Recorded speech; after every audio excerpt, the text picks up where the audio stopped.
If you clicked on this video, you probably already know that porn is bad for you. Its negative consequences can permeate all aspects of life, from mental health, motivation, productivity, to even not being able to get it hard when you're with a real woman.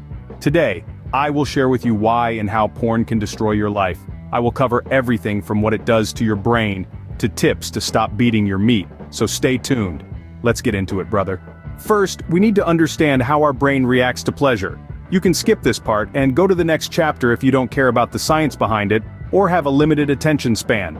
Alright, smart guy, let's unpack this. Let's start with a tiny molecule that plays a big role in our happiness: dopamine. Dopamine is a type of neurotransmitter, which is a fancy way of saying it's a chemical messenger that transmits signals in the brain and other areas of the body. When something good happens or we anticipate something enjoyable, our brain releases dopamine. This gives us a feeling of pleasure and reward, which makes us want to repeat the behavior that led to that good feeling. Now imagine your brain as a bustling city.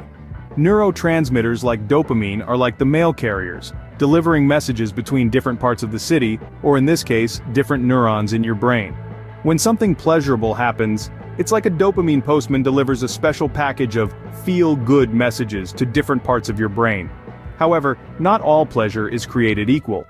The brain responds differently to natural rewards such as food, social interaction, or exercise, than it does to artificial rewards like drugs or pornography. In the case of these artificial rewards, the brain is flooded with dopamine, creating an intense feeling of pleasure. This is like if our dopamine postman suddenly started delivering hundreds of feel-good packages all at once. But here's the kicker. When the brain is regularly flooded with dopamine in this way, it begins to adapt. It's like the city getting used to a constant stream of special packages. Over time, the brain starts to produce less dopamine, and the number of receptors that receive these messages also decrease. This means that the same amount of pleasure now requires more of the artificial reward, leading to a vicious cycle of dependency and addiction. It's also important to note that while dopamine is often called the pleasure molecule, it's more accurately described as the wanting molecule. It doesn't just make us feel good, it makes us want to seek out and pursue those things that make us feel good. Now that we understand the science, let's see how porn affects this process. What you need to understand is that, if we remove all the things society has created such as money, happiness, or jobs, our primary purpose on Earth is to reproduce for our species to survive.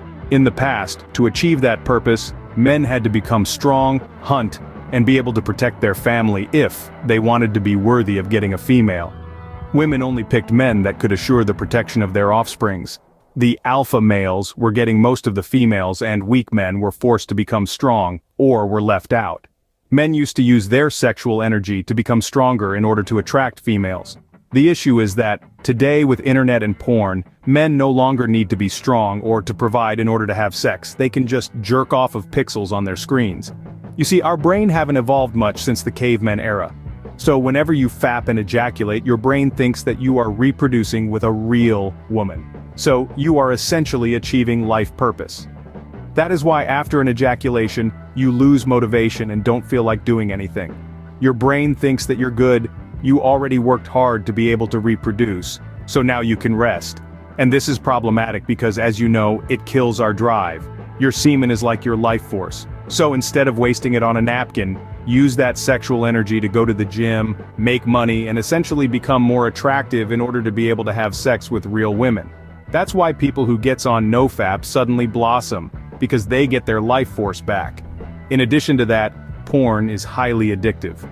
Neuroscientists explain that the brain reacts to pornography much like it does to drugs or other addictive substances. When you watch porn, your brain is flooded with dopamine, that feel-good chemical that makes you want more. Over time, your brain becomes accustomed to these high levels of dopamine and starts to crave them. This craving can lead to addiction, where you need more and more porn to get the same level of satisfaction. That's why you spend more time looking for a better porn video. Dr. Jane Doe, a renowned psychologist, explains, the problem with porn addiction isn't just about the time wasted or the guilt associated with it. It's about the rewiring of the brain, the creation of neural pathways that make it more challenging to derive pleasure from other areas of life. That's why some of you guys get depressed. And the effects can be far-reaching. Relationships suffer, academic and professional performance can decline, and anxiety can crop up. believe it or not, but some people even lose their job due to their inability to focus and perform, all stemming from their excessive porn consumption. Or it can also mess up your relationships by preventing you from connecting with your partner on a real, intimate level. It can even prevent you from getting it up if you masturbate too often. It's clear that excessive porn usage can have serious consequences, but what can we do about it? As we delve deeper into this topic, remember there's always hope for change, for recovery. It starts with awareness, with understanding the dark side of what at first may seem like harmless pleasure. Battling addiction isn't easy, but it's not impossible either. So if, like many other guys, you are addicted to porn and waste your life force masturbating multiple times a day, there's hope, brother.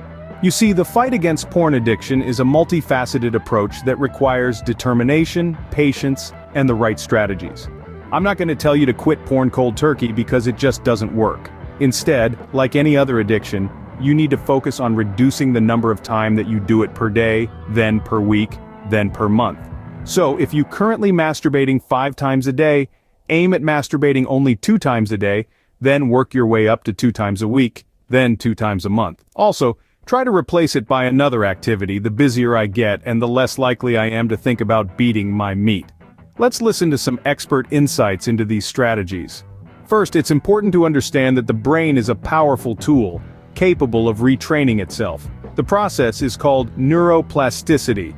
By learning new, healthier behaviors, you can effectively rewire your brain, reducing the power that addictive triggers hold over you.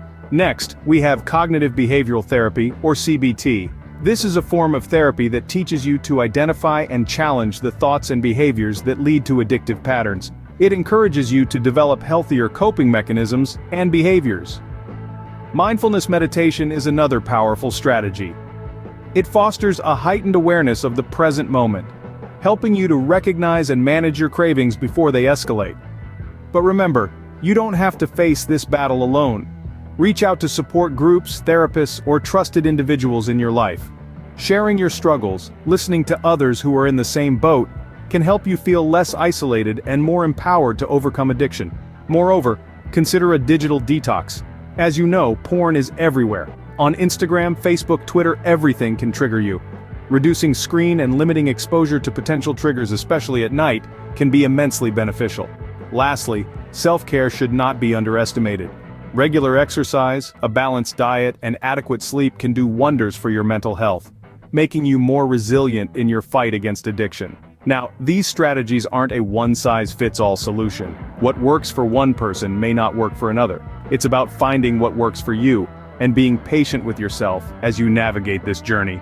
Remember, relapses may happen, but they don't signify failure.